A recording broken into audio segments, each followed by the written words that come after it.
திராவிட முன்னேற்ற கழகம் ஆட்சியில் வந்திருந்து எல்லா துறை வாரியாக இருக்கிற அமைச்சர்கள் கொள்ளையடிப்பதை தான் குறிக்கோளா வச்சிட்டு இருக்காங்க. இந்த ஆட்சியில மக்களுக்கு என்ன பலன் கிடைச்சது? வேதனை தான் மிச்சம். இந்த ஆட்சி வேதனை தான் மிச்சம். திராவிட முன்னேற்ற கழகம் தேர்தல் நேரத்தில் கொடுக்கப்பட்ட வாக்குறுதி 525 வாக்குறுதிகள் கொடுத்தீங்க. 4 பங்கு வாக்குறுதி கூட இதுவரைக்கும் நிறைவேற்றப்பட முடியல உங்களால.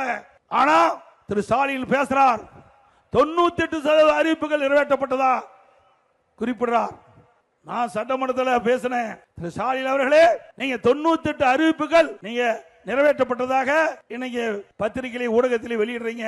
அப்படின்னா ஒரு வெள்ளை அறிக்கை கொடுங்க, மக்கள் தெரிஞ்சுக்கிட்டோம். இதுவரைக்கும் பதிலே இல்ல. திராவிட முன்னேற்ற கழக தலைமையிலே அமைக்கப்படுகின்ற கூட்டணியிலே இடம்பெற்றிருக்கின்ற கம்யூனிஸ்ட் கட்சி திரு சண்முகம் அவர்கள் ஒரு போராட்டத்தில் கலந்து கொண்டு நிருப கேட்கின்றார்கள்.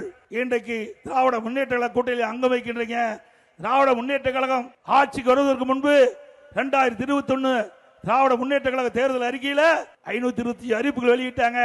அதுல 98% நிறைவேற்றப்பட்டதா சொல்றாங்க. உங்களுடைய கருத்து என்னன்னு நிருபர் கேட்கின்ற பொழுது திரு சண்முகம் அவர்கள் குறிப்பிடுகிறார், அப்படின்னா எல்லாமே நிறைவேற்றப்பட்டதுன்னு அர்த்தம்.